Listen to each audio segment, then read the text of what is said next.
Friends, writing a report એટલે કે ઘટનાઓનું નિરૂપણ demands more accuracy and the vast knowledge of vocabulary of the language. Not only the language vocabulary, but also it demands the accuracy of grammar. Compared to spoken report એટલે કે બોલીને કરવામાં આવતું ઘટનાનું નિરૂપણ, writing a report demands extra care. એટલે કે લેખિત રિપોર્ટમાં મૌખિક રિપોર્ટ કરતાં વધારે પ્રમાણમાં એક્યુરસી, ભાષાકીય જ્ઞાન, વ્યાકરણની સાવચેતીઓ રાખવી પડતી હોય છે. Now you must have understood what we are going to learn.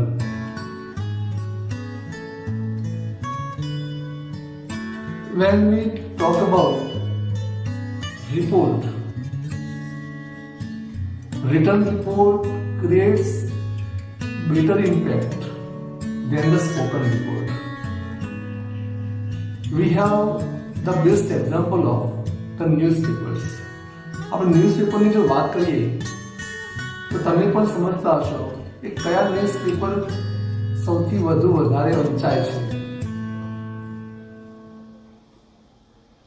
ન્યૂઝપેપરની કિંમત જોઈને એના ગ્રાહકો વધતા નથી, પરંતુ ન્યૂઝ રિપોર્ટની ક્વોલિટીના આધારે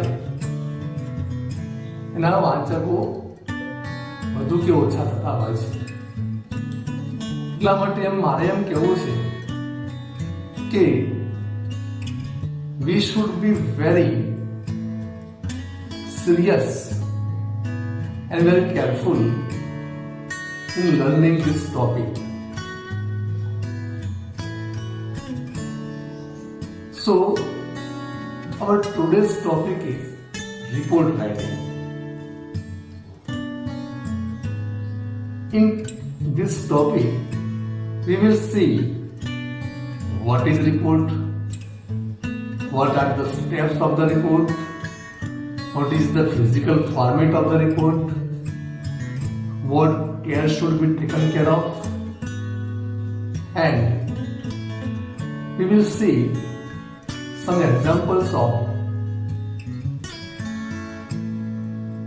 different kinds of reports.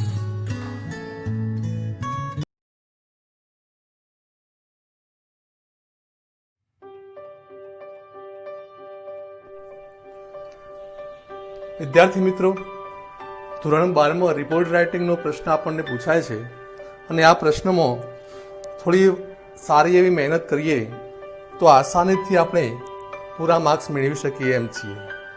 તો ચાલો આપણે શરૂ કરીએ રિપોર્ટ રાઇટિંગ અને એના મુખ્ય ધ્યાન રાખવા જેવા મુદ્દાઓને સમજીએ.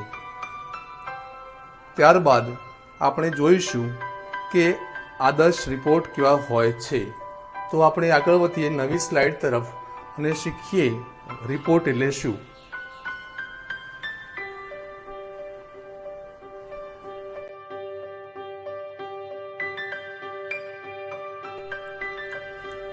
મિત્રો, આપણો પ્રથમ મુદ્દો છે વોટ ઇઝ અ રિપોર્ટ. તો રિપોર્ટ એટલે બની ગયેલી ઘટનાનું નિરૂપણ. મોટે ભાગે નજીકના ભૂતકાળમાં બનેલી ઘટનાઓનું જ નિરૂપણ કરવાનું પૂછવામાં આવતું હોય છે. જેમ કે તમારી શાળામાં ઉજવાયેલ કોઈ પ્રસંગ કે તમારા વિસ્તારમાં બનેલી કોઈ આકસ્મિક ઘટના, જેમ કે અકસ્માત, ચોરી કે પછી અન્ય કોઈ અસાધારણ ઘટના બની હોય તે. તો let's start learning what is a report, and in this section we will study which kind of points should be cared for while writing the report. તો ટૂંકમાં સમજીએ આપણે. તો તમે જો 4 પ્રશ્નોના જવાબ સાચા આપી શકો જવાબમાં, તો તમારા રિપોર્ટનો મુખ્ય મુદ્દો તમને મળી જશે. એ કયા 4 મુદ્દા છે તમે સમજી શકો છો. જો તમે આ સ્લાઇડમાં જોઈ શકો છો, ડાબી સાઈડના અંગ્રેજીના વિભાગમાં એ કયા 4 પ્રશ્નો હોઈ શકે એ તમે બીજા નંબરના પોઈન્ટમાં વાંચો. 4 WH questions of the actions are well described. એટલે કે રિપોર્ટ રાઇટિંગમાં બનેલી ઘટનાના અનુસંધાનમાં 4 પ્રકારના WH પ્રશ્નો પૂછવાથી જે જવાબ મળે એ જ તમારા રિપોર્ટનો જવાબ બનશે. એ કયા 4 પ્રશ્નો તો તમને દેખાય છે. વોટ એક્શન, વેન, વાય અને હાઉ. મતલબ કે what action took place, when did it take place, why it happened and how was the whole incident. આ મુદ્દાના જવાબ તમે તમારા જવાબમાં લખશો એટલે તમારા રિપોર્ટનો મુખ્ય ભાગ આવી જશે. ગુજરાતીમાં એમ કહેવાય, શું ઘટના બનેલી, એ ઘટના ક્યારે બનેલી, ઘટના કેમ બની હતી અને એકંદરે ઘટના કેવી રહેલી. આ જવાબ તમે આપો એનો મતલબ એ થયો તમે રિપોર્ટ લખ્યો છે. પરંતુ આટલું લખવા માત્રથી, આટલું જણાવવા માત્રથી કોઈ રિપોર્ટ લખાયો એમ કહી ના શકીએ. ખાસ તમારું ધ્યાન દોરવું પડે કે રિપોર્ટ રાઇટિંગ એટલે મુદ્દા લખ્યા એમ નહીં. રિપોર્ટ રાઇટિંગ એટલે ફકરા લખવા પડે. ફકરા તરીકે તમે જ્યારે સેન્ટેન્સીસ લખશો ત્યારે તમારો રિપોર્ટ તૈયાર થશે. મતલબ કે તમારે ભાષાકીય જ્ઞાન પણ હોવું અનિવાર્ય છે. રિપોર્ટ રાઇટિંગમાં માર્ક્સ ત્યારે જ મળશે જ્યારે તમે ફકરા રૂપે જવાબ લખશો તો. હવે બીજી વાત, તમે બનેલી ઘટનાનો ટાઈમ જણાવશો, પ્લેસ, મેનર અને ક્રમિક રીતે બનેલી અન્ય નાની ઘટનાઓને જોડીને વાત કરશો ત્યારે તમારો જવાબ બનશે. બરાબર છે? તો 2 બાબતો ખાસ ધ્યાન રાખજો. એક, આપણે જ્યારે રિપોર્ટનો જવાબ લખીશું ત્યારે એ વાતનું ધ્યાન રાખવું જોઈએ કે બનેલી ઘટનામાં એ ક્રિયાઓનો જે કરતા હોય છે એના કરતો આપણે કર્મ અને ક્રિયાને વધારે મહત્ત્વ આપવાનું રહેતું હોય છે. ક્રિયા અને કર્મને જો મહત્ત્વ વધારે આપીને આપણે વાત કરવી હોય તો સ્વાભાવિક રીતે તમે એ વાક્ય રચના એક્ટિવ વોઇસમાં ના વાપરી શકો. તમારે એ રજૂઆત પેસિવ વોઇસની પેટર્ન મુજબ કરવી પડે. પહેલી વાત. બરાબર? અને બીજી મહત્ત્વની વાત, આપણે બની ગયેલી ઘટનાનું નિરૂપણ કરતા હોઈએ છીએ માટે મોસ્ટલી ભૂતકાળની જે વાક્ય રચનાઓ છે, સાદું ભૂતકાળ, ચાલુ ભૂતકાળ અને પૂર્ણ ભૂતકાળની વાક્ય રચનાઓ દ્વારા જ આપણા વાક્યોની રચના કરીશું. ત્યારે આપણો રિપોર્ટ સાચો બનશે. હવે આપણે નેક્સ્ટ સ્લાઇડમાં એ જોઈશું કે રિપોર્ટ સાચો અને સારો લખવો હોય તો કયા કયા સ્ટેપ્સને ફોલો કરવા પડે છે. તો let's go to the next slide.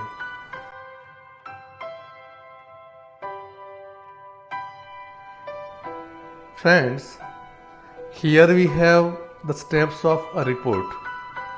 How many steps are there? We have 5 steps. If you want to write a good report, you should follow these steps.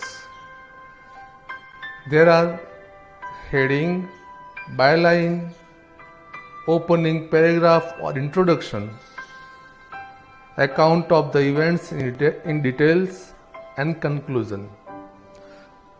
If we look at these points one by one, which is the first point or the step? First is the heading. Yes.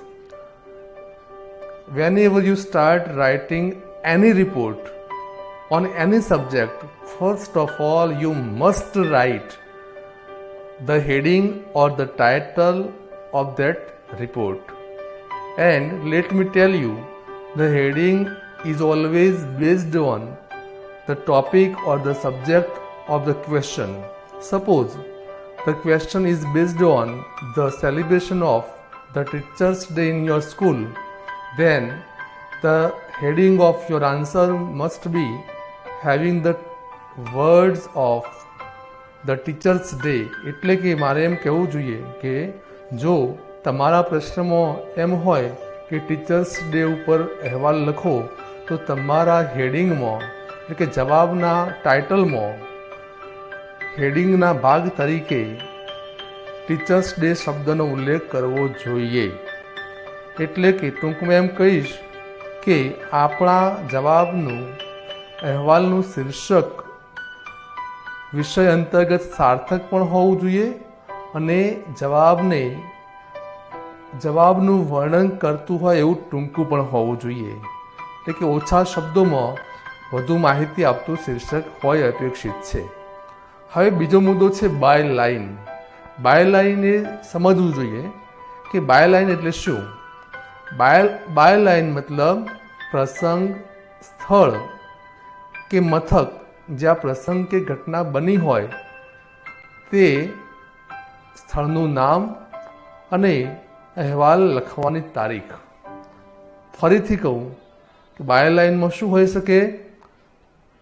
After writing the heading, we write the name of the place where the incident occurred and the date of writing the report. ઘટના ઘટી હોય સ્થળનું નામ અને જે તારીખે report લખાઈ રહ્યો હોય એ તારીખનો ઉલ્લેખ કરવાનો હોય છે. કેટલીક વાર એવું પણ જોવા મળે છે કે રિપોર્ટ લખનાર વ્યક્તિનું નામ પણ બાય લાઇનમાં લખવામાં આવતું હોય છે. બરાબર છે. હવે મુદ્દા નંબર 3 છે. સ્ટેપ નંબર 3 શું છે આપણું? ઓપનિંગ પેરાગ્રાફ એટલે કે ઇન્ટ્રોડક્શન. આપણા જવાબના પ્રથમ ફકરો એટલે આપણો ઇન્ટ્રોડક્શન. અહેવાલ જે વિષય ઉપર પૂછાયો હોય એ વિષયની પ્રસ્તાવના કરતો ફકરો, જેમાં આપણે જે પ્રસંગ કે ઘટના પૂછાવી હોય તે ઘટના શું બની હતી, એ ઘટના ક્યાં બની હતી, કેમ બની હતી અને એનો સમયગાળો શું હતો અને એમાં મુખ્ય કર્તા તરીકે કોણ હાજર હતા એના વિશે માહિતી આપતો ફકરો એટલે ઓપનિંગ પેરાગ્રાફ. એમ આપણે પ્રથમ પેરાગ્રાફમાં શું લખીશું? આપણા પ્રથમ પ્રાસ્તાવિક ફકરામાં રિપોર્ટમાં મુખ્ય બાબતો જણાવીશું. આપણે અગાઉ કહ્યું હતું એમ 4 WH પ્રશ્નોના જવાબ: what happened, where happened, when happened, how happened and why happened. આવા WH પ્રશ્નોના જવાબ આપનારો ફકરો એટલે ઓપનિંગ પેરાગ્રાફ. નંબર 4, આપણો નંબર 4નો મુદ્દો છે account of the events in detail. એટલે કે પ્રસંગ અંતર્ગત થયેલ ક્રિયાઓ કે કાર્યોને સાચા ક્રમમાં વર્ણવવામાં આવે છે. આ મુદ્દાઓમાં તમે નવેસરથી એક અલગ ફકરો બનાવી શકો છો. એમાં જે તે ઘટનાના અનુસંધાનમાં જે ક્રિયાઓ બની હોય, ઘટનાઓનો કાર્ય થયા હોય કે સિક્વન્સમાં જે ઘટનાઓ બની હોય એ સિક્વન્સને ક્રમ અનુસાર 1 by 1 વર્ણન કરતા વાક્યો દર્શાવતો ફકરો હોય છે. હવે પાંચમો મુદ્દો છે કન્ક્લુઝન. કન્ક્લુઝનમાં શું હોય? કન્ક્લુઝનમાં આપણે રિપોર્ટના અંતે એકંદરે પ્રસંગ કે ઘટનાનો અંત શું આવ્યો અને તે પ્રસંગ કેવો રહ્યો તે જણાવવામાં આવે છે. ટૂંકમાં એમ કહીશું કે સમગ્ર અહેવાલનો સારાંશ 1-2 વાક્યમાં જવાબના અંતમાં લખવામાં આવે છે. આને કહીશું આપણે કન્ક્લુઝન. આ સ્લાઇડમાં આપણે શું સમજ્યા? કોઈ પણ રિપોર્ટ લખવાના મુખ્ય 5 સ્ટેપ્સ કયા એ આપણે જાણ્યા છે. હવે આગળની સ્લાઇડમાં આ જ સ્ટેપ્સને ફોલો કરતું એનું ફિઝિકલ માળખું શું હોય રિપોર્ટનું એ જોવા પ્રયત્ન કરીશું, જેને આપણે કહીશું કે એક જાતનું સ્કેલેટોન શું હોઈ શકે રિપોર્ટનું એ આગળની સ્લાઇડમાં જોવા મળશે. Let's move to the next slide.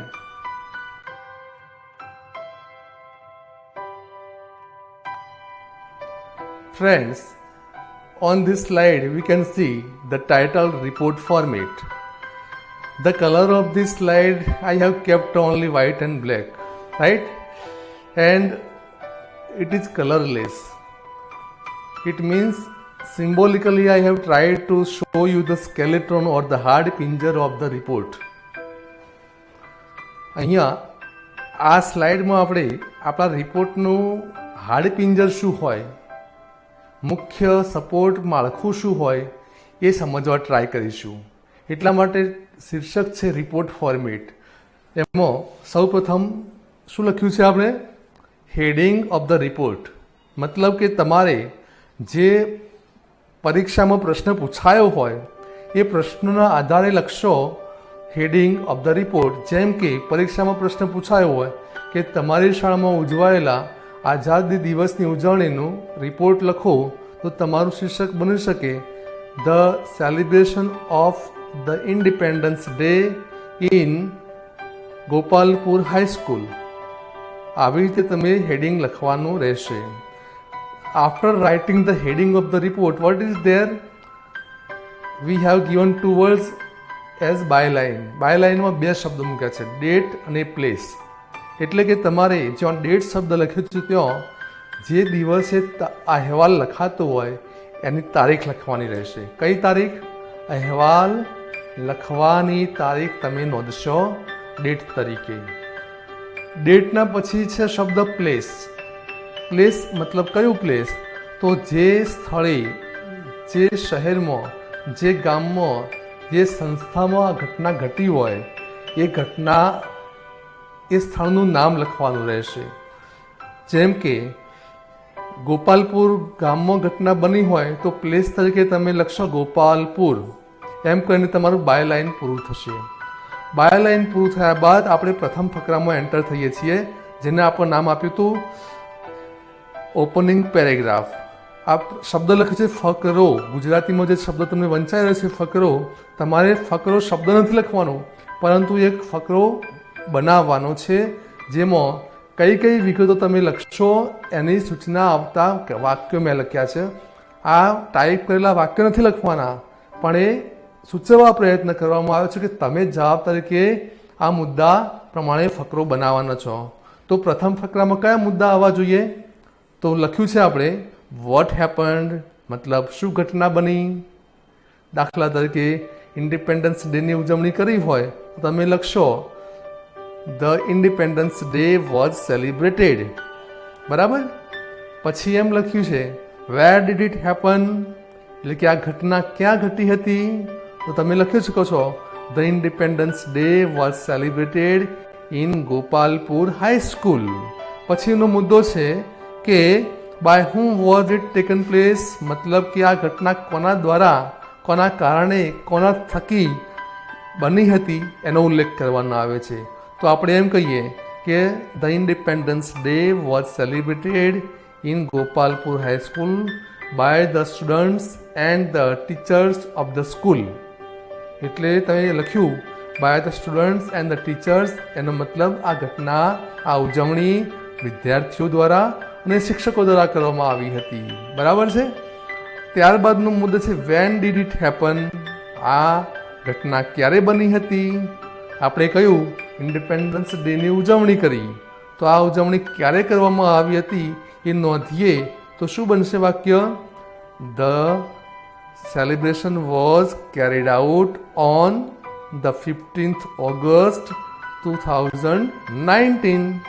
આમ તમે વાક્ય લખશો 15મી ઓગસ્ટ 2019 ના દિવસે સ્વતંત્રતા દિવસની ઉજવણી કરવામાં આવી હતી. એમ હવે મુદ્દો છે વાય ડીડ ઇટ હેપન, મતલબ એમ થયો કે આ ઉજવણી કેમ કરવામાં આવી હતી? તો આપણા વાક્યનો જવાબ લખીશું. આ પ્રશ્નનો જવાબ આપણે શું લખીશું? This day was celebrated in the remembrance of the freedom day of India.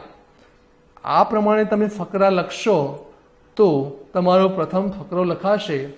અને ખાસ કહેવું જોઈએ કે તમારા ફકરામાં વાક્યની લંબાઈ ટૂંકી હોવી જોઈએ, માપની હોવી જોઈએ, જેથી કરીને એમાં વ્યાકરણની કોઈ ભૂલો થાય નહીં. બરાબર છે. તે જ પ્રમાણે બીજો ફકરો છે જેને આપણે નામ આપ્યું હતું accounts of the events in details. મતલબ કે જે ઘટના અંતર્ગત તમે ક્રિયાઓ કરી, જે પરિસ્થિતિઓ વિકસી અને આગળ વધી, એ તમામનો ઉલ્લેખ કરતા વાક્યો અને ફકરો એટલે બીજો ફકરો, જેમાં આપણે દાખલા તરીકે એમ બનેલું હોય કે સૌપ્રથમ રાષ્ટ્રગીત ગાવામાં આવ્યું કે વંદે માતરમ ગાવામાં આવ્યું, સલામી આપવામાં આવી, આમ જે વન બાય વન ક્રિયાઓ કરવામાં આવી હોય તે દર્શાવતો ફકરો. એટલા માટે આપણે લખ્યું છે how did the event run till the and, કે અંત સુધી આ પરિસ્થિતિઓ, આ ઘટનાઓ વન બાય વન શું બની એનો ઉલ્લેખ કરવાનો. એટલે ફરીથી લખ્યું છે સિક્વન્સ ઓફ ધ એક્શન્સ, એટલે કે જે ક્રિયાઓ થઈ એનો ક્રમ અનુસાર ક્રમબદ્ધ રીતે આપણે નોંધ કરવાની રહેશે. એમાં ખાસ વાક્ય લખ્યું છે વોટ હેપન્ડ, વોટ અથવા who made it worth noting or worth reading the report.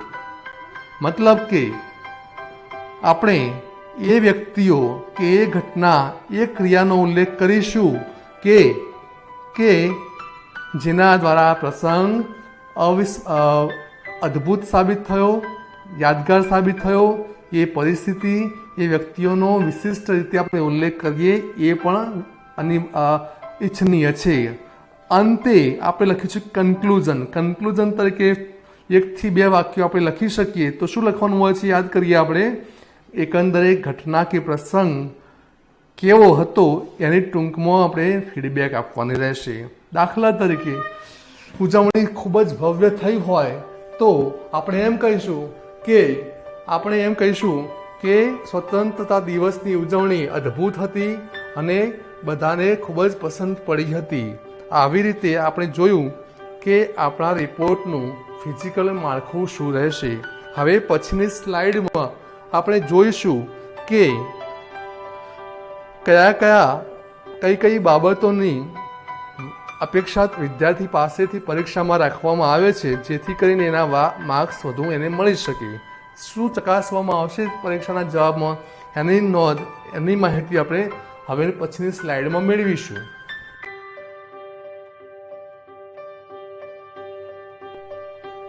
દોસ્તો, સ્લાઇડનું શીર્ષક અથવા મુદ્દો છે what is expected in report writing question. મતલબ કે પરીક્ષામાં રિપોર્ટ રાઇટિંગના પ્રશ્નમાં વિદ્યાર્થી પાસેથી શું અપેક્ષા રાખવામાં આવે છે. તો તમે જોઈ શકો છો કે 5 અગત્યની બાબતો છે જે વિદ્યાર્થીને સાચવવાની હોય છે. એ 5 બાબતોને ધ્યાનમાં રાખીને વિદ્યાર્થી પોતાનો જવાબ લખશે રિપોર્ટ રાઇટિંગનો તો સરસ જવાબ તૈયાર થશે અને એને સંતોષકારક પરિણામ પણ મળશે. તો એ 5 બાબતો પર ધ્યાન આપો. તો પ્રથમ બાબત છે પ્રેઝન્ટેશન સ્કિલ, એટલે કે વિદ્યાર્થીની રજૂઆત કૌશલ્ય. વિદ્યાર્થી પોતે જોયેલી, અનુભવેલી, નિહાળેલી, સાંભળેલી ઘટનાનું નિરૂપણ કરવાનો હોય છે. તો આ નિરૂપણ કૌશલ્ય પણ જો સારું હોય તો એનું સારું પરિણામ કે ગુણ મળી શકે છે. એટલે એનો અર્થ એ થયો કે આ પ્રશ્નમાં શું ચકાસવામાં આવશે? વિદ્યાર્થીની રજૂઆત શૈલી અથવા રજૂઆત કૌશલ્ય. બીજો મુદ્દો છે ઓબ્જેક્ટિવિટી. ઓબ્જેક્ટિવિટી એટલે તટસ્થતા. ગુજરાતીમાં એવું લખ્યું છે માહિતીની રજૂઆત તટસ્થ રીતે થવી જોઈએ. મતલબ એ થયો કે વિદ્યાર્થી જ્યારે આ પ્રશ્નનો જવાબ લખશે ત્યારે તમામ વિગતો પોતે તટસ્થ રહીને કોઈ પણ પૂર્વગ્રહ વિના, વિરોધમાં કે પક્ષમાં વિચાર કર્યા વિના સાચી માહિતી રજૂ કરવા પ્રયત્ન કરશે. એમાં કોઈ જ પ્રકારનું આવેશ, લાગણી, ગમો, અણગમો આવી કોઈ બાબતને વચ્ચે લાવ્યા વિના જે જવાબ લખાય એ જવાબને ઓબ્જેક્ટિવ જવાબ કહેવામાં આવશે. મતલબ પોતાના જાતને એમાં સામેલ કરવાની હોતી નથી, ફક્ત સાચી માહિતીનું જ રિપોર્ટિંગ કરવાનું રહેતું હોય છે. દોસ્તો, ત્રીજો અગત્યનો મુદ્દો એ છે કે લોજિકલ કોહરન્સ. ફરીથી શબ્દ વાંચું છું, લોજિકલ કોહરન્સ.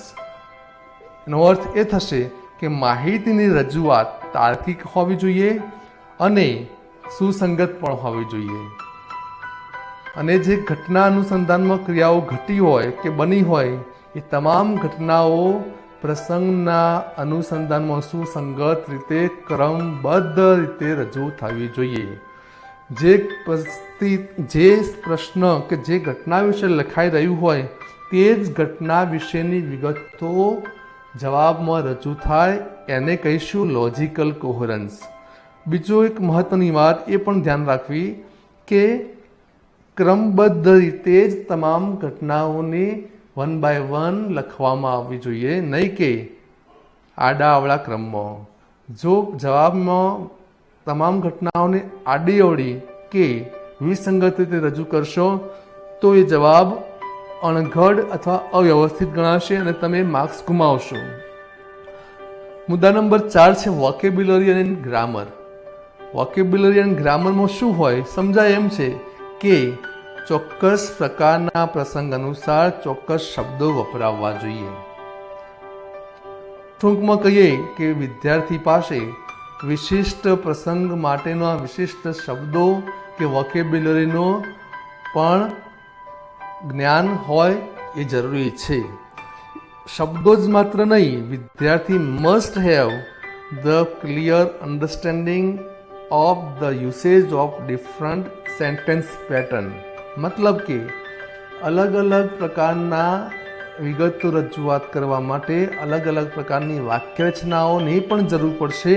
તો એ ભાષાકીય વ્યાકરણની માહિતી પણ વિદ્યાર્થી પાસે હોવી જરૂરી છે. તો જ એ વિદ્યાર્થી સાચા વાક્યો લખી શકશે, જેથી એના માર્ક્સ કપાવવાની સંભાવના ઘટશે.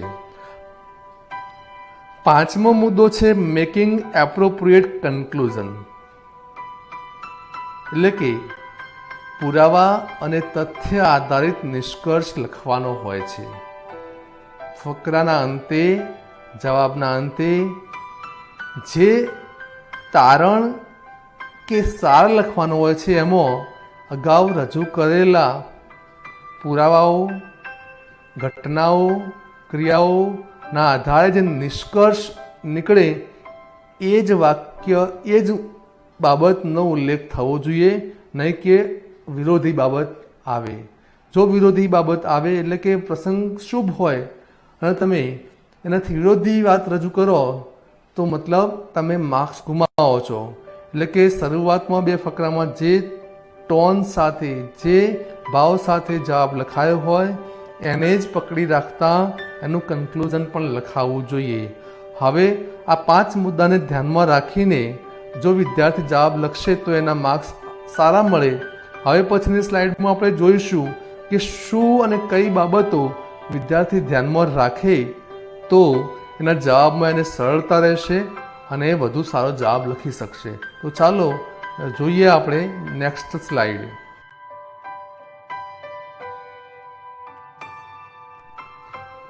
દોસ્તો, હવે આપણે આ સ્લાઇડમાં રિપોર્ટ રાઇટિંગનો સારો જવાબ લખવા માટે જે ટિપ્સ ધ્યાનમાં રાખવી જોઈએ એના વિશે વાત કરીશું. આપણી પાસે કુલ 9 એવી ટિપ્સ છે જેના થકી તમારા જવાબની ક્વોલિટી પણ સારી બનાવી શકશો. તો કઈ 9 ક્વોલિટી છે કે બાબતો છે જે તમે ધ્યાનમાં રાખશો? તો પ્રથમ વાત છે read as many samples as you can. અર્થ એ થયો કે જવાબ લખવાનું થાય એ પહેલાં જ તૈયાર રૂપે શક્ય એટલા વધુને વધુ સેમ્પલ રિપોર્ટ તમારે વાંચવા જોઈએ. જેમ કે તમે અગાઉના પરીક્ષાના પેપરોમાં પૂછાયેલા રિપોર્ટ વિશે એના સેમ્પલ રિપોર્ટ તમે વાંચો તો તમને સારા માર્ક્સ મેળવવા માટે હેલ્પ થઈ શકે. બીજી મહત્ત્વની વાત છે usage of complex vocabulary for addressing children is not advisable. લખ્યું છે, ફરીથી વાંચું છું.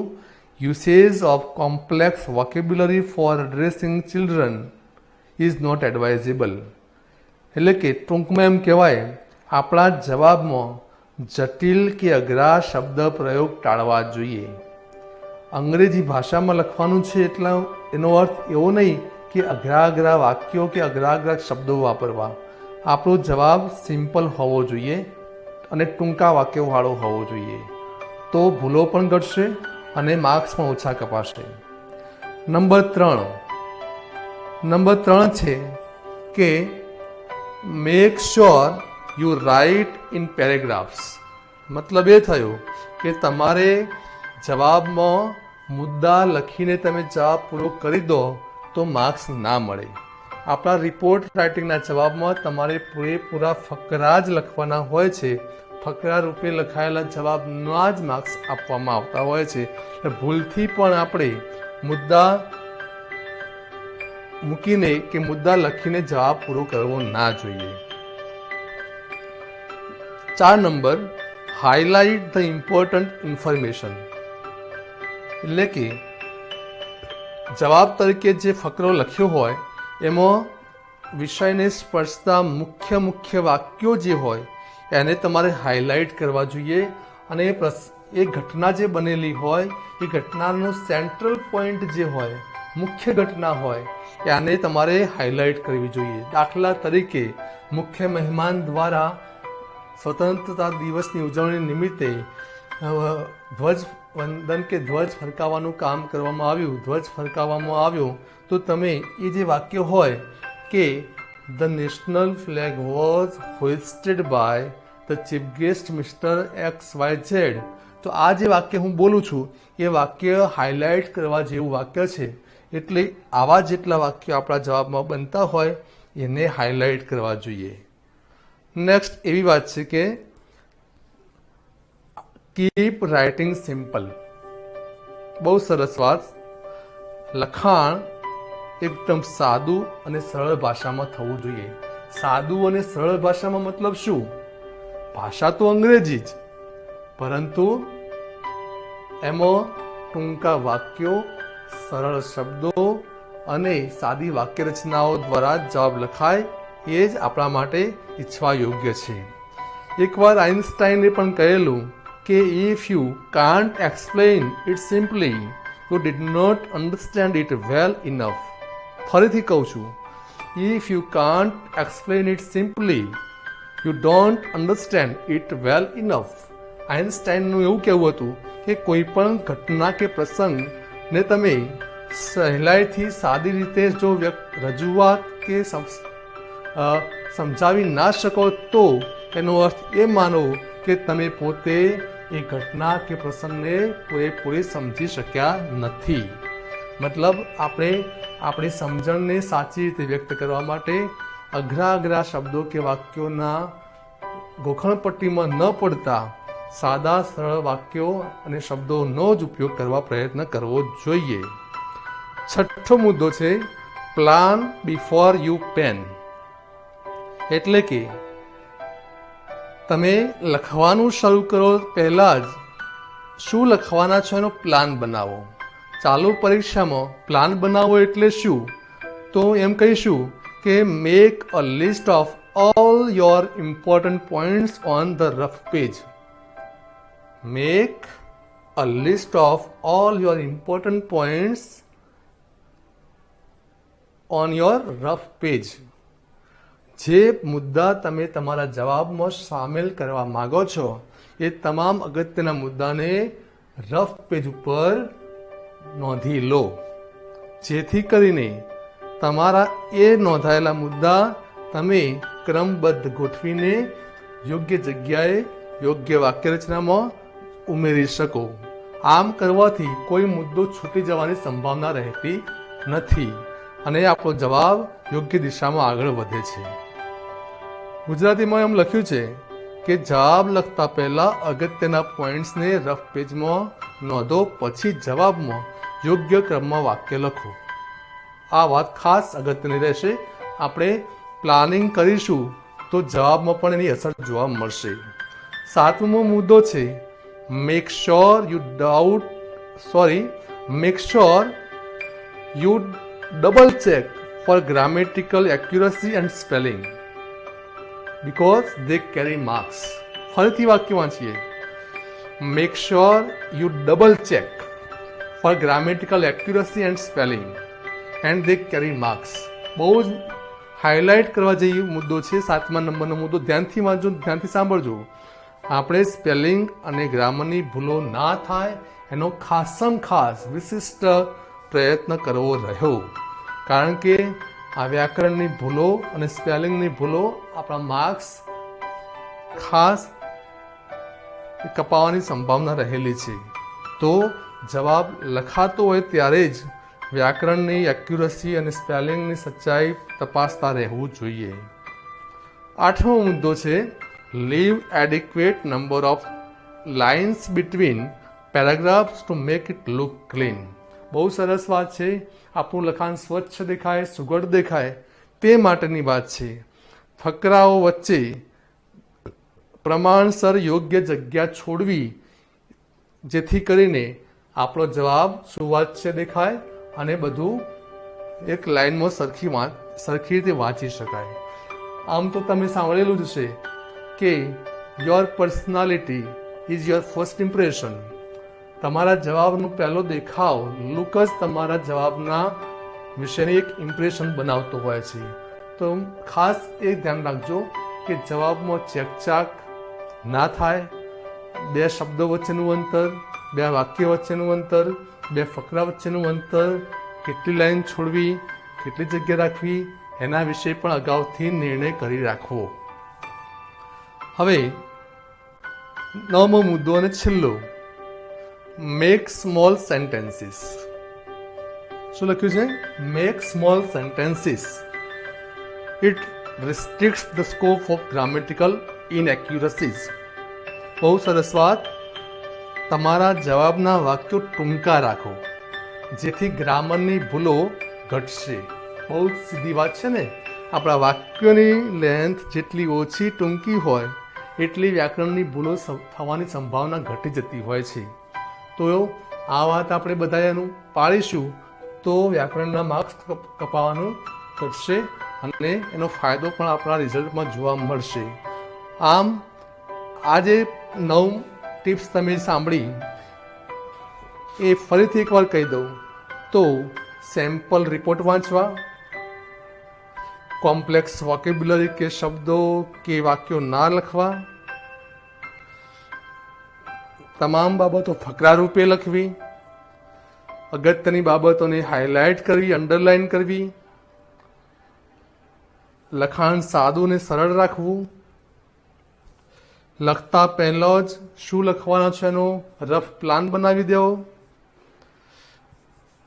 વ્યાકરણની બાબતે તમામ વાક્યોને 2 વાર ચેક કરી લેવા, 2 લાઈનો વચ્ચે 2 ફકરા વચ્ચે યોગ્ય જગ્યા જળવાય એ પણ ધ્યાન રાખવું, અને વાક્યોની સાઈઝ પણ સિમ્પલ વાક્યો હોય એ રીતે લખવા પ્રયત્ન કરવો. હવે પછીની સ્લાઇડમાં જે વાક્ય રચનાઓની છેલ્લે વાત થઈ એના વિશે જ આપણે વાત કરીશું. તો let's see which kind of sentence pattern should we use while writing any report.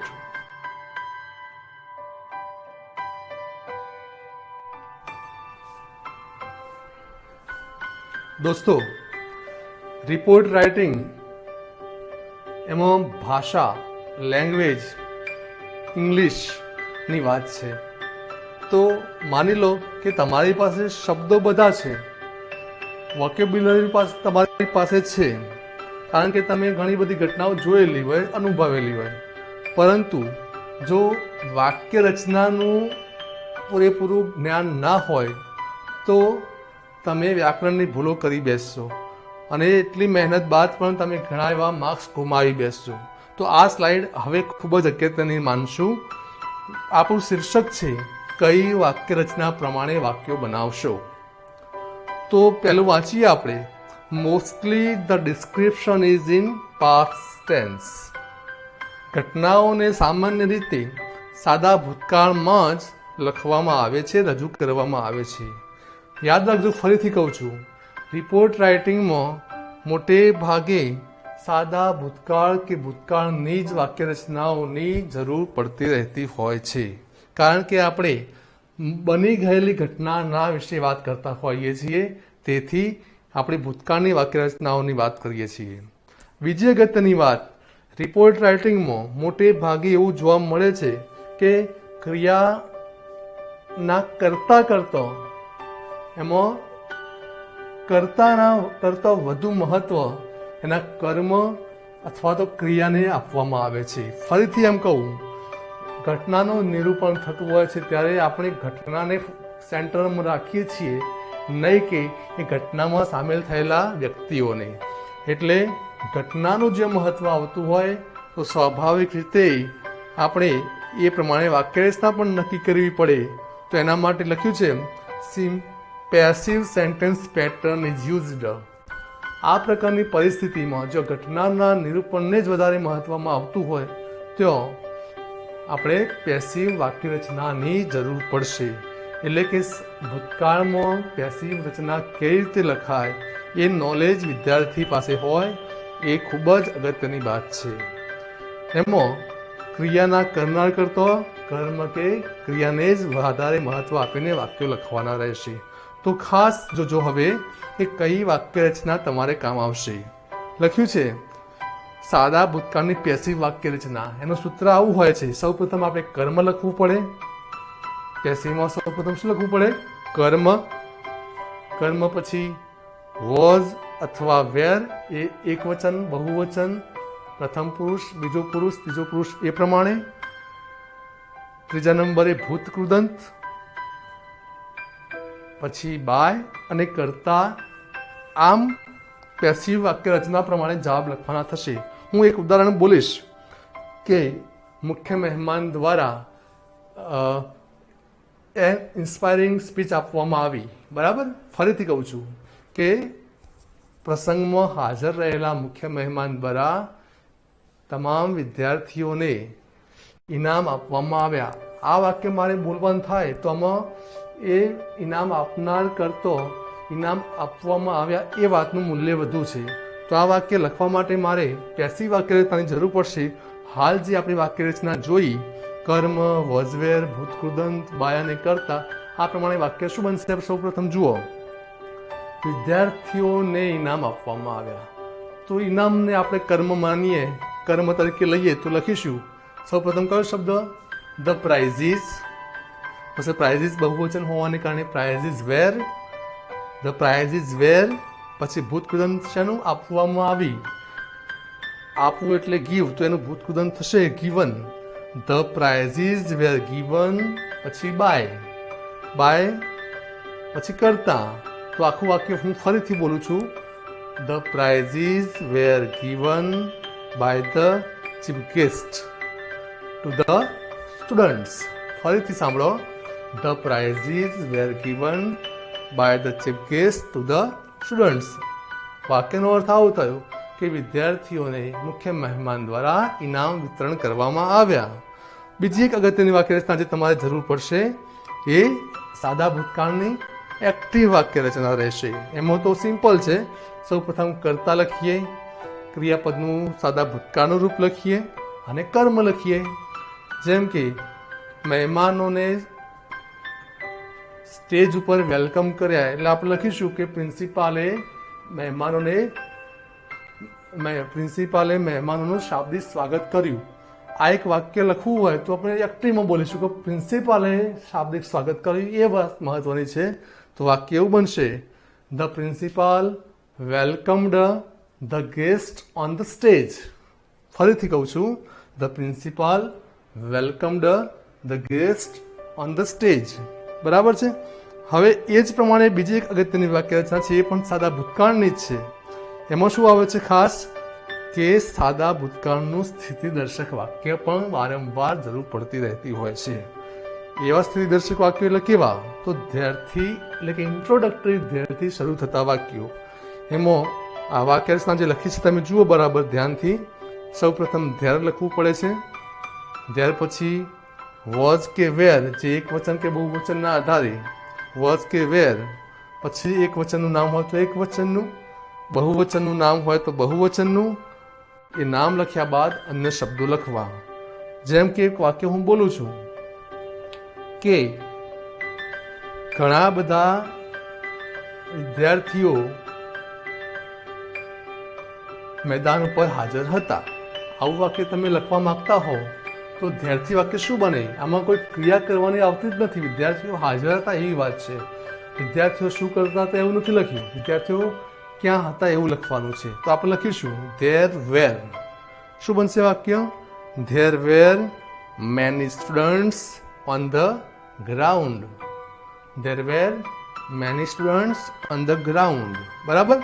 આમ આ મુખ્ય 3 વાક્ય રચનાઓ. કઈ 3 મુખ્ય વાક્ય રચનાઓ છે? સાદા ભૂતકાળનું પેસિવ, સાદા ભૂતકાળનું એક્ટિવ અને સાદા ભૂતકાળનું સ્થિતિદર્શક વાક્ય.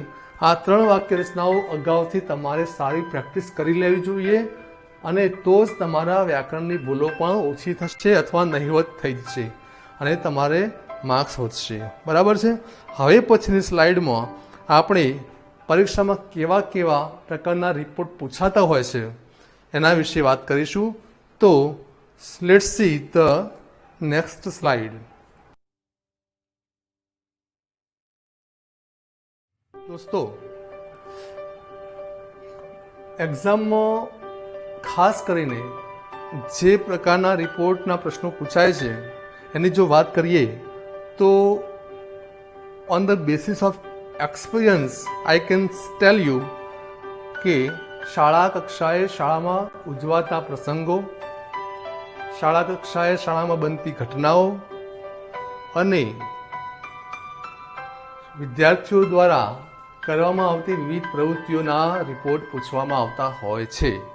દાખલા તરીકે આપણી શાળામાં મોટે ભાગે દર 15મી ઓગસ્ટ હોય, 15th જાન્યુઆરી હોય, 15th ઓગસ્ટ હોય ત્યારે આપણે સ્વતંત્રતા દિવસની ઉજવણી કરતા હોઈએ છીએ. તો સપ્ટેમ્બરની એક્ઝામમાં જે ફર્સ્ટ એક્ઝામ લેવાય છે ત્યારે આપણી એક્ઝામમાં ઇંગ્લિશના પેપરમાં રિપોર્ટનો પ્રશ્ન પૂછે તો શું હોય? Right a report on the celebration of the independence Day in your school. એવી જ રીતે 5th સપ્ટેમ્બર, 5મી સપ્ટેમ્બર એટલે ટીચર્સ ડે, ડૉક્ટર સર્વપલ્લી રાધાકૃષ્ણનની યાદમાં જે ટીચર્સ ડે ઉજવવામાં આવે છે આપણા દેશમાં, એના બેઝ ઉપર સપ્ટેમ્બર મહિનામાં એવો રિપોર્ટ પૂછાઈ શકે કે write a report on the teachers day celebrated in your school. આવી ઘણી બધી પ્રવૃત્તિઓ આપણી શાળાઓમાં ચાલતી હોય છે જેના આધારે રિપોર્ટ પૂછાવાની સંભાવના રહેલી હોય છે. બરાબર છે. આ તો થઈ શાળા કક્ષાએ બનતી ઘટના કે ઉજવાતા પ્રસંગોની વાત. પણ એવું ના માની લેવું કે આ જ પ્રકારના પ્રશ્નો જ પરીક્ષામાં આપણને મળે. એવું પણ બની શકે કે શાળા બહાર બનતી ઘટનાઓ હોય અને આપણે અનુભવતા હોઈએ. ક્યારેક એવા પ્રશ્નો પણ પૂછવામાં આવતા હોય છે. એને કહીશું એક્સિડેન્ટલ ઇન્સિડન્ટ ઓર અનવોન્ટેડ ઇન્સિડન્ટ. એટલે કે આકસ્મિક રીતે અથવા અનિચ્છનીય રીતે કેટલીક ઘટનાઓ આપણી સામે બનતી હોય છે, ક્યારેક દુઃખદ પણ હોય છે. એવી ઘટનાઓ જે બનતી હોય એના વિશે પણ રિપોર્ટ લખવાનું પૂછવામાં આવે છે. તો આવી કઈ ઘટનાઓ આપણી આજુબાજુ આકસ્મિક રીતે બનતી હોય છે જે આપણે અનુભવતા હોઈએ છીએ? તો દાખલા તરીકે એમ કહી શકાય, right a report on the accident taken place in your area. એટલે કે તમારા વિસ્તારમાં થયેલી એક્સિડન્ટની ઘટના, દુર્ઘટના વિશે રિપોર્ટ લખો. ક્યારેક એવું પણ બને કે write a report on the burglary taken place in the house of your locality. તમારા વિસ્તારમાં કોઈક મકાનમાં ચોરીની ઘટના બની તો એના વિશે પણ રિપોર્ટ લખવાનું પૂછવામાં આવી શકે છે. અંતે એમ કહીશ કે એવું પણ બનશે કે આકસ્મિક રીતે તમારી શાળામાં કે તમારી આજુબાજુ કોઈ આગની દુર્ઘટના બની અને એના કારણે નુકસાન થયું તો એનો અહેવાલ લખવાનું તમને કહેવામાં આવી શકે છે. આમ આ સ્લાઇડમાં આપણે જોયું કે પરીક્ષામાં કેવા રિપોર્ટ્સ તમને પૂછવામાં આવતા હોય છે. હવે પછીની સ્લાઇડમાં ખાસ જરૂરી એવા રિપોર્ટ રાઇટિંગના જરૂરી શબ્દો કયા કયા હોય એ શબ્દો પર આપણે ધ્યાન આપીશું. એ શબ્દો જો અગાઉથી તૈયાર કરીશું તો આપણને ખૂબ જ લાભ થશે.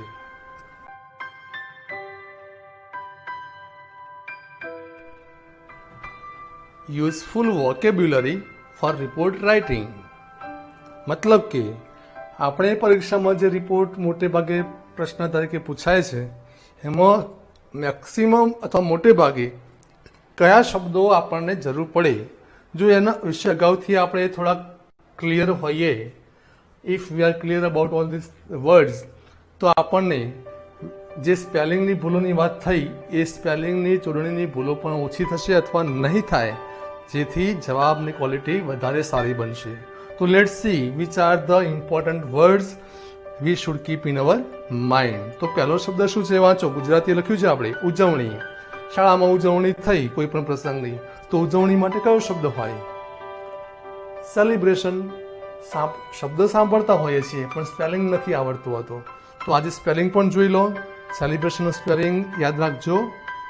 ત્યાર પછી બીજો શબ્દ છે આયોજિત કરવામાં આવ્યો હતો, એટલે કે કાર્યક્રમ આયોજિત કરવામાં આવ્યો હતો શાળામાં. આવું કંઈક લખવાનું થાય તો આયોજિત કરવામાં આવ્યો હતો, એના માટે અંગ્રેજી શબ્દો કયા છે? 2-3 શબ્દો હોઈ શકે. અહીંયા લખ્યું છે વોઝ હેલ્ડ અથવા વોઝ ઓર્ગેનાઇઝડ, બરાબર, વોઝ અરેન્જડ. આવા શબ્દો તમે લખી શકો છો. ત્યારબાદ છે કાર્યક્રમ શરૂ થયો હતો. મોટે ભાગે થાય છે કે કાર્યક્રમ 8 વાગે શરૂ થયો હતો, 11 વાગે શરૂ થયો હતો, આવું લખવાની જરૂર પડે. તો શરૂ થયો હતો માટે અંગ્રેજી શબ્દ કયો છે? હા, સ્ટાર્ટેડ, બરાબર. પછી પ્રસંગ. આપણે એવું સાંભળીએ છીએ કે પ્રસંગ અનુસાર સાંસ્કૃતિક ગીત રજૂ કરવામાં આવ્યા હતા. આવા વાક્યો આપણે લખવાની જરૂર પડે રિપોર્ટમાં. તો આપણને શબ્દ ખબર હોય નહીં કે પ્રસંગ એટલે શું. પ્રસંગ અનુસાર લખવું છે તે એકોર્ડિંગ ટુ ધ પ્રસંગ ના લખી શકીએ. પ્રસંગ માટે અંગ્રેજી શબ્દ શું લખવો પડે? ઓકેઝન. કયો શબ્દ છે? ઓકેઝન. OCCASION. હા. 5મો શબ્દ જુઓ, ઉલ્લાસભેર. શાળામાં કોઈ પણ સેલિબ્રેશન ઉલ્લાસભેર કરવામાં આવ્યું એવું લખવું છે, તો આપણે ઉલ્લાસભેર લખવું હોય તો વિથ જોય અથવા લખીએ છીએ વિથ એન્થ્યુઝિયાઝમ. વિથ જોય અથવા વિથ એન્થ્યુઝિયાઝમ લખી શકીએ છીએ. આમંત્રિત કરવામાં આવ્યા હતા. શાળામાં કોઈ ફંક્શન હોય ત્યારે આપણે મહેમાનોને એટલે કે વક્તાને કે સ્પીકરને આપણે ઇન્વાઇટ કરતા હોઈએ છીએ, તો એનો રિપોર્ટ લખવાનું થાય તો એનું વાક્ય પણ આ બનશે કે મુખ્ય મહેમાન તરીકે ફલાણા સાહેબને આપણે ઇન્વાઇટ કરવામાં આવ્યા હતા. તો શું વાક્ય લખીશું? શું શબ્દ વાપરીશું? વોઝ ઇન્વાઇટેડ, કે પછી વધારે હોય તો વેર ઇન્વાઇટેડ. આવા શબ્દો જરૂર પડશે. 7મો શબ્દ જુઓ, સ્વાગત કરવામાં આવ્યું હતું. જે મહેમાનો આમંત્રિત કરવામાં આવ્યા હતા એમનું ફૂલોથી સ્વાગત કરવામાં આવ્યું હતું. આવું વાક્ય તમારે લખવું પડે. તો તમે સ્વાગત કરવામાં આવ્યું તો તમે શું લખશો? વોઝ વેલકમ્ડ, કે પછી વધારે હોય તો વેર વેલકમ્ડ. એવું પેસિવ માટે જરૂર પડશે. 8મો શબ્દ વક્તવ્ય. મુખ્ય મહેમાન દ્વારા વક્તવ્ય આપવામાં આવ્યું હતું. વક્તવ્ય માટે અંગ્રેજી શબ્દ યાદ આવવું જોઈએ ને, તો કહેવાય an inspiring speech was given by the chief guest. એટલે કે વક્તવ્યનું અંગ્રેજી શું લખશો? Speech, right. પછી છે આપવામાં આવ્યું હતું. વારંવાર શબ્દની જરૂર પડે છે. ભાષણ આપવામાં આવ્યું હતું, ઇનામ આપવામાં આવ્યા હતા, ઓળખાણ આપવામાં આવી હતી, પરિચય આપવામાં આવ્યો હતો, ગાઈડન્સ આપવામાં આવ્યું હતું, બરાબર. તો આના માટે કયો શબ્દ લખીશું? વોઝ ગિવન કે પછી વેર ગિવન. જે એક વચન બહુવચન પ્રમાણે હોય એ પ્રમાણે વોઝ ગિવન કે પછી વેર ગિવન લખીશું. 10મો મુદ્દો, 10મો શબ્દ ભાગ લીધો હતો. ઘણા બધા વિદ્યાર્થીઓએ કાર્યક્રમમાં ભાગ લીધો હતો. આવું વાક્ય તમે લખવાના હો તો ભાગ લીધો હતો એના માટે કયો શબ્દ કામમાં આવે? તો લખીશું પાર્ટિસિપેટેડ. સ્પેલિંગ બરાબર ધ્યાનથી જોજો. પાર્ટિસિપેટેડ. 11મો શબ્દ હાજર રહ્યા હતા. એટલે કે ગામવાસીઓ કાર્યક્રમમાં હાજર રહ્યા હતા, કે ઘણા બધા હોદ્દેદારો હાજર રહ્યા હતા. આવું જ્યારે તમે લખવા માંગતા હો ત્યારે એમ કહેશો રિમેઇન્ડ પ્રેઝન્ટ. શું લખશું? રિમેઇન્ડ પ્રેઝન્ટ. 12મો શબ્દ વિજેતા. પ્રસંગની ઉજવણી હોય, કોમ્પિટિશન હોય, સેલિબ્રેશન હોય, એવા પ્રસંગોએ જે વિદ્યાર્થીઓ હોશિયાર હોય, જે વ્યક્તિએ સારા કામ કર્યા હોય એમને બિરદાવવાની એક પ્રથા હોય છે. તો એ વખતે વિજેતાઓ પણ હોય છે સ્પોર્ટ્સ ડેના કે પછી બીજી કોઈ સ્પર્ધાના, તો એ વિજેતાઓને બિરદાવવામાં આવ્યા હતા એવું લખવાનું થાય. તો વિજેતા માટે કયો શબ્દ લખવો પડે? હા, વિનર્સ. હા, વિનર્સ એટલે વિજેતાઓ. પ્રશંસા કરવામાં આવી હતી કે બિરદાવવામાં આવ્યા હતા. આ વાક્ય તમે લખવા જાઓ કે વિજેતાઓને બિરદાવવામાં આવ્યા હતા, પ્રશંસા કરવામાં આવી હતી, તો લખીશું વોઝ એપ્રિસિએટેડ કે પછી વેર એપ્રિસિએટેડ, એક વચન કે બહુવચનના પ્રમાણે. 14મો શબ્દ જુઓ, ઇનામો આપવામાં આવ્યા હતા, એટલે ઇનામો. ઇનામો માટે કયો શબ્દ લખીશું? પ્રાઇઝીસ. બરાબર, પ્રાઇઝીસ. પ્રશ્ન 16મો મુદ્દો જુઓ, 16મો શબ્દ રજૂ કરવામાં આવ્યા હતા. કોઈ પણ કાર્યક્રમ જે સેલિબ્રેશનનો હોય ત્યારે શાળાના વિદ્યાર્થીઓ સાંસ્કૃતિક પ્રોગ્રામ રજૂ કરતા હોય છે અને એ વાક્ય આપણે નોંધતા હોઈએ છીએ રિપોર્ટમાં, તો એમ લખવાની જરૂર પડે કે વિદ્યાર્થીઓ દ્વારા સાંસ્કૃતિક કાર્યક્રમ રજૂ કરવામાં આવ્યો હતો. તો શું લખવામાં આવે? વોઝ પ્રેઝન્ટેડ કે પછી વેર પ્રેઝન્ટેડ. એક વચન બહુવચન પ્રમાણે આપણે લખતા હોઈએ છીએ. બરાબર. ત્યારબાદ શબ્દ છે 17મો, ઘટના બની હતી. એટલે કે આ શબ્દ ક્યારે જરૂર પડે છે? વાક્ય ફકરાની શરૂઆતમાં વિશિષ્ટ વાત તરફ ધ્યાન દોરવું હોય આપણે વાંચકનું, તો એમ કહીએ છીએ ઘટના બની હતી. તો ઘટના બની હતી એટલે બની હતી એવું લખવું હોય તો કયો અંગ્રેજી શબ્દ આવે? તો બે શબ્દો છે એના માટે. એક took place, the incident took place, આવી રીતે. અને બીજો શબ્દ છે અકર્ડ. અકર્ડ એટલે પણ શું અર્થ થાય? ઘટના બની હતી. 18મો શબ્દ પહોંચ્યા હતા. કોઈ સ્થળની મુલાકાત લીધી હોય અને એના ઉપર રિપોર્ટ પૂછાય છે. કેટલીક વાર શું બને, આપણે કોઈ વિશિષ્ટ સ્થળની મુલાકાતે શાળામાંથી ગયા હોઈએ અને એના વિશે રિપોર્ટ લખવાનું કહેવામાં આવે તો આપણે એ સ્થળે કેટલા વાગે પહોંચ્યા, ક્યારે ગયા હતા, એવી નોંધ કરવાની જરૂર પડે છે. એવું વાક્ય લખવાની જરૂર પડે તો પહોંચ્યા હતા એવા શબ્દના માટે કયો શબ્દ છે અંગ્રેજીમાં? રીચ્ડ એવો શબ્દ લખીશું. પછી 19મો શબ્દ છે રસપ્રદ. આપણે કહ્યું ને કન્ક્લુઝન લખતા હોઈએ છીએ. ફકરા, બે ફકરાઓ પૂરા થયા બાદ આપણે નિષ્કર્ષ ઉપર આવવું પડે છે કે એકંદરે પ્રસંગ કેવો હતો, ઘટના કેવી હતી, એની નોંધ કરવા માટે લખવાની જરૂર પડે છે. તો ક્યારેક ઉજવણી રસપ્રદ હતી, ઇન્ટરેસ્ટિંગ હતી, સક્સેસફુલ હતી, ખૂબ જ સારી હતી, એટલે રસપ્રદ શબ્દ આવ્યો છે તો લખવાનું શું રહેશે? ઇન્ટરેસ્ટિંગ. છેલ્લો અને 20મો શબ્દ છે સફળ. આપણો પ્રોગ્રામ સફળ રહ્યો હતો. જે હેતુથી કાર્યક્રમનું આયોજન કરવામાં આવ્યું હતું એ હેતુ સફળ થયો હતો, એટલે આપણે નિષ્કર્ષ લખ્યો it was a successful programme. આવા શબ્દો જે તમે હાલ વાંચ્યા 21 શબ્દો, એ શબ્દો એ વોકેબ્યુલરી છે જે તમારા પાસે તમે પહેલાંથી તૈયારી કરીને રાખો તો રિપોર્ટ લેખનમાં સારી એવી સરળતા રહેશે. હવે પછીની સ્લાઇડમાં પણ આપણે શબ્દો જ જોઈશું, પણ કયા શબ્દો? રિપોર્ટ રાઇટિંગના શબ્દો ખરા, પરંતુ કોઈ શાળા કક્ષાએ બનતી ઘટનાઓના નહીં, પરંતુ આકસ્મિક જે ઘટનાઓ બને છે, એક્સિડેન્ટલ ઘટનાઓ, એમાં કેવા શબ્દો જરૂર પડે એના વિશે વાત કરીશું. તો હવે જોઈશું ધ વોકેબ્યુલરી ફોર એક્સિડેન્ટલ ઇન્સિડેન્ટ્સ.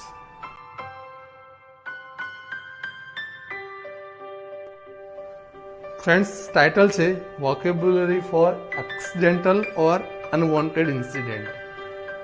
આકસ્મિક અથવા અણધારી રીતે કોઈ ઘટના ઘટી હોય અને એનો રિપોર્ટ લખવાનું થાય તો કેવા કેવા શબ્દો કામ આવે, કેવા શબ્દોની જરૂરિયાત ઊભી થાય.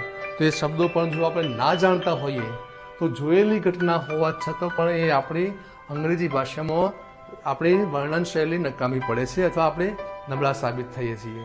તો સારી વાત એ રહેશે કે અગાઉથી આપણે આવા શબ્દોની તૈયારી સ્ટોર રાખી શકીએ તો સારું.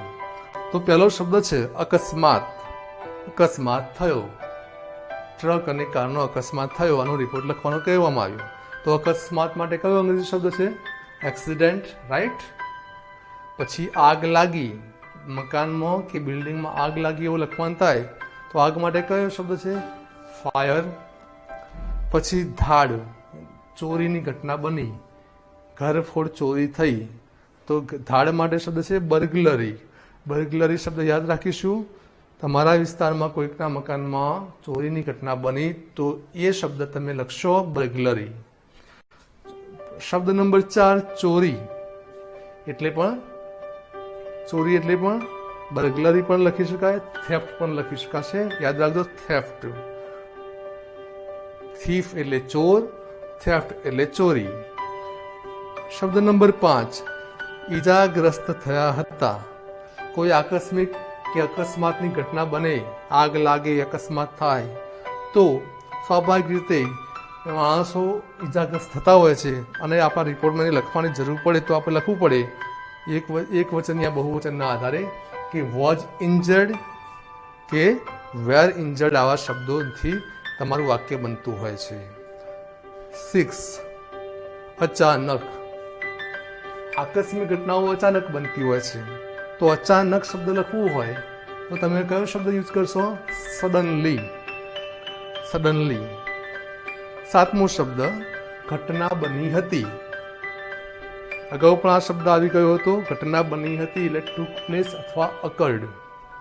8મો શબ્દ, બોલાવવામાં આવ્યા, એટલે કે ફાયર ફાઇટરને બોલાવવામાં આવ્યા, પોલીસને બોલાવવામાં આવ્યા, એમ્બ્યુલન્સ વાનને બોલાવવામાં આવી. તો એના માટે શબ્દ છે વોઝ કોલ્ડ કે પછી વેર કોલ્ડની જરૂર પડી. તો શબ્દ નંબર 9, એમ્બ્યુલન્સ. એમ્બ્યુલન્સ શબ્દ પોતે અંગ્રેજી છે, એનું સ્પેલિંગ ખાસ યાદ રાખીશું. આકસ્મિક ઘટનાઓમાં ઈજાગ્રસ્ત વ્યક્તિઓની સારવાર માટે શું બોલાવીશું? એમ્બ્યુલન્સ. એટલે એમ્બ્યુલન્સ શબ્દ યાદ રાખીશું.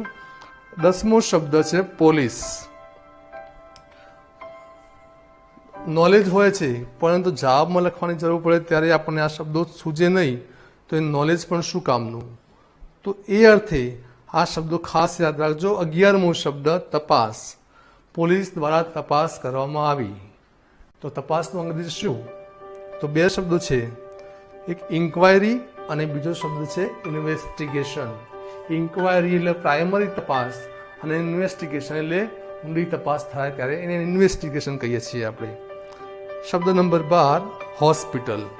ઇજાગ્રસ્ત વ્યક્તિઓને હોસ્પિટલમાં એડમિટ કરવામાં આવ્યા, દાખલ કરવામાં આવ્યા. તો હોસ્પિટલનો સ્પેલિંગ પણ ધ્યાનથી લખીશું સાચો.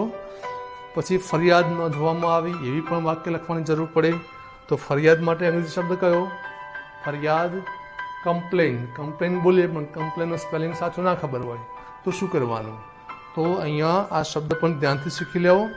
શબ્દ નંબર 14, દાખલ કરવામાં આવ્યા હતા. ઈજાગ્રસ્તોને હોસ્પિટલમાં દાખલ કરવામાં આવ્યા હતા. તો વોઝ એડમિટેડ અથવા વેર એડમિટેડ આવું લખવાનું રહેશે. 15મો શબ્દ છે સારવાર. ઈજાગ્રસ્તોને સારવાર આપવામાં આવી હતી. તો સારવાર એટલે શું? ટ્રીટમેન્ટ. 16મો શબ્દ છે મૃત્યુ પામ્યા હતા. આકસ્મિક ઘટનાઓમાં, અકસ્માતની ઘટનાઓમાં કોઈ વ્યક્તિ મૃત્યુ પામ્યા હતા તો મૃત્યુ પામ્યા હતા માટે અંગ્રેજી શબ્દ છે ડાઇડ. પછી 17મો શબ્દ છે ચોરાયા હતા. ચોરીની ઘટના બને તો શું ચોરાયું હતું એ લખતા હોઈએ છીએ આપણે, તો લખીએ વોઝ સ્ટોલન અથવા તો વેર સ્ટોલન લખવાની જરૂર પડે છે. છેલ્લો શબ્દ, આગ લાગે છે ત્યારે આપણે અગ્નિશામક જે બોલાવવામાં આવે છે ફાયર ફાઇટર કહીએ છીએ, એનો સ્પેલિંગ પણ ધ્યાનથી યાદ રાખીશું. તો મારું મંતવ્ય એવું છે કે આટલા શબ્દો તમે એડવાન્સમાં વોકેબ્યુલરી તરીકે પ્રિપેર કરશો તો રિપોર્ટ લખવામાં આસાની રહેશે, સાથે વ્યાકરણનું નોલેજ. તો આ 2 બાબતો ભેગી થાય તો રિપોર્ટ સરસ જ સાબિત થશે, ચિંતા કરવાની જરૂર નથી.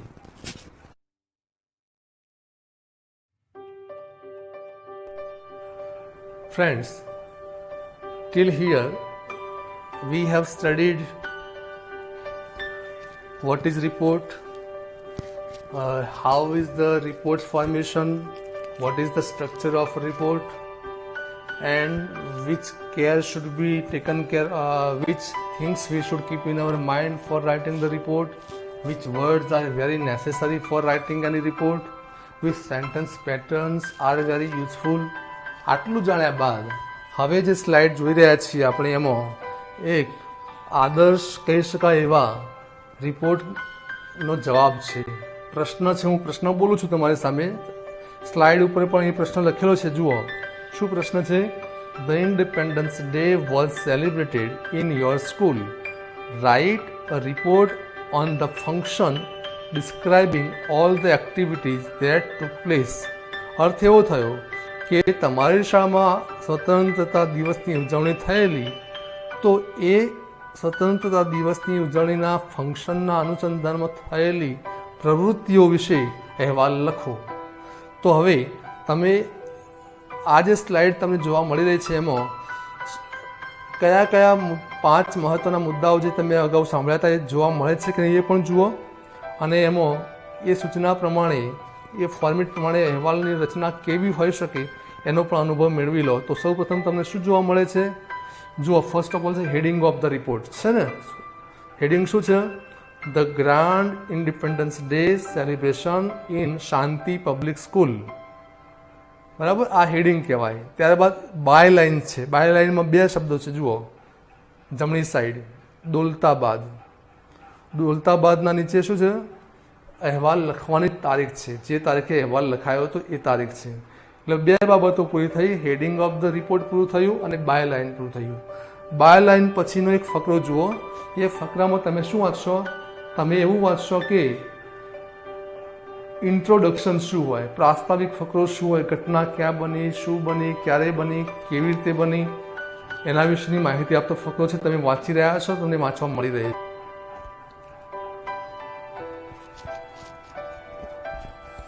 ફરીથી આ રિપોર્ટ વાંચવા માટે તમે પૂરેપૂરો વિડીયો ફરીથી જોજો, જેથી કરીને તમને ફરીથી એ વાંચવા મળશે. હવે આપણે આ જ પ્રકારના બીજા એવા રિપોર્ટને જોઈશું જે તમારે પરીક્ષામાં લખવા માટે સરળ રિપોર્ટ કેવી રીતે લખાય, સરળતાથી વધુ માર્ક્સ કેવી રીતે મેળવી શકાય, એના માટે 2 મુખ્ય અહેવાલ તમને વાંચવા મળશે, જે વાંચીને તમને અંદાજ આવશે કે તમે સારી તૈયારી કેવી રીતે કરી શકશો. બરાબર છે? તો હવે આપણે નેક્સ્ટ સ્લાઇડમાં જઈશું.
Friends,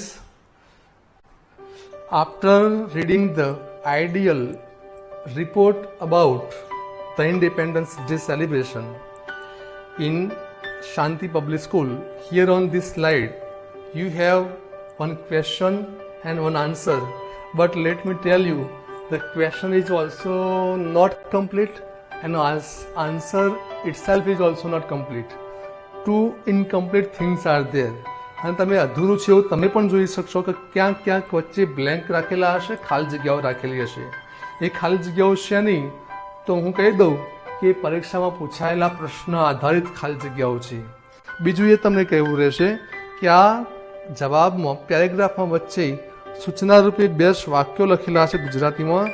એ સૂચનાઓને તમે ફોલો કરીને જવાબ પૂરો કરશો એટલે તમારો એક જવાબ માર્ક્સ મેળવવા લાયક સાબિત થશે. તો જેમ જેમ તમારી સામે આ સ્લાઇડ આવે, શબ્દો આવે, વાક્ય આવે, એ પ્રમાણે તમે એના પર તમારું ધ્યાન કેન્દ્રિત કરજો.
દોસ્તો, અગાઉના રિપોર્ટની જેમ જ બીજો એક અધૂરો રિપોર્ટ તમારી સામે છે. આ રિપોર્ટમાં તમે શાળાના વિદ્યાર્થીઓ દ્વારા કોઈ સ્થળની મુલાકાત લેવામાં આવી હતી એ બાબતનો રિપોર્ટ છે. પરંતુ કયા સ્થળની મુલાકાત લીધી, કોણ ગયા, ક્યાં ગયા, શું કર્યું, શું જોયું, એ માહિતી આપણે જાતે સમજ મુજબ, પ્રશ્ન મુજબ જોડવાની રહેશે.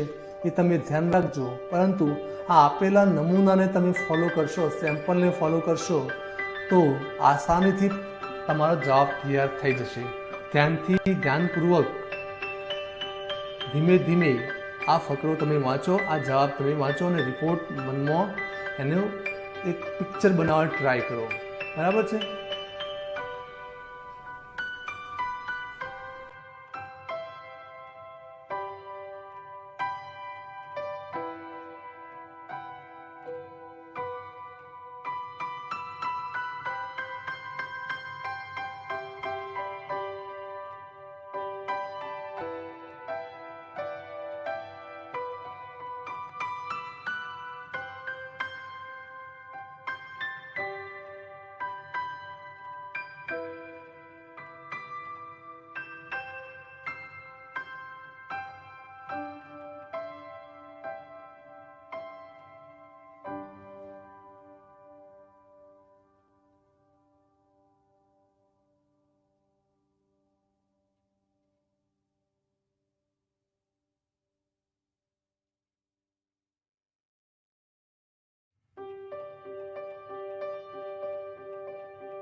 दोस्तों, in the previous 2 slides, we studied the sample report of the incident taken place in the school. In this slide, there is a sample report about the accident or incident taken place somewhere. અહીંયા રિપોર્ટમાં incident છે ચોરીનો. કોઈક વિસ્તારમાં ગોપાલપુરમાં ચોરીની ઘટના બની, તો એ ચોરીનો રિપોર્ટ છે. એટલે આપણે એનો જવાબ ધ્યાનથી વાંચીશું.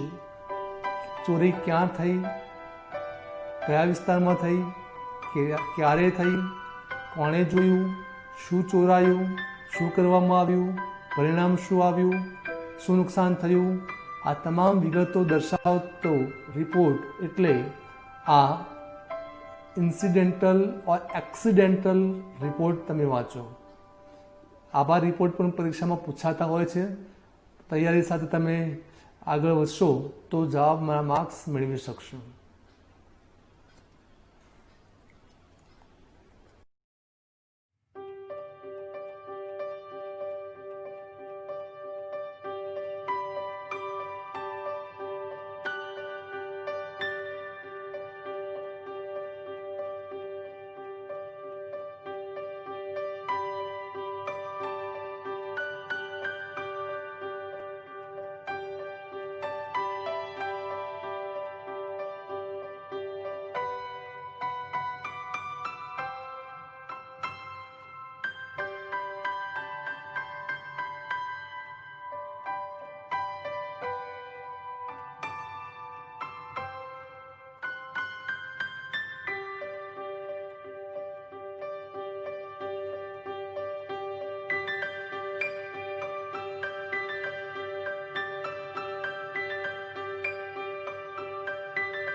The friends, today we have studied report writing. You know, report writing is very important question for the students. With planned preparation and practice, you can get good marks of this question. In today's session, we studied what is report, what are the steps of the reports, what are the qualities of a good report, and which tips are useful for the students for writing a quality report. I think if the students follow these tips, they can have confidence while attending this question. Moreover, in today's session, we got two important things along with the format. They are the sentence pattern. Today we attentively, specially focused on one sentence pattern of the past tense, passive voice. You should be very attentive while using this pattern in the answer writing of this question. Along with this sentence pattern, which words will you need has been cleared today. જે શબ્દો તમારે જરૂર પડવાની છે report રાઇટિંગના જવાબો એની વાત પણ આપણે કરી. સાથે સાથે તમને 4 એવા રિપોર્ટ વાંચવા માટે મળ્યા જેમાં તમે તમારું જ પિક્ચર જોઈ શકો, તમારો જવાબ તમે જોઈ શકતા હતા. હું આશા રાખું છું કે આજના આ સેશનમાં રિપોર્ટ રાઇટિંગ બાબતે તમારું નોલેજ વધ્યું છે અને કોન્ફિડન્સ પણ વધ્યો હશે. આશા રાખું છું કે તમે આ પ્રશ્નનો જવાબ સારી રીતે લખી શકશો. અને અંતે I would like to thank you for learning with me and watching this video.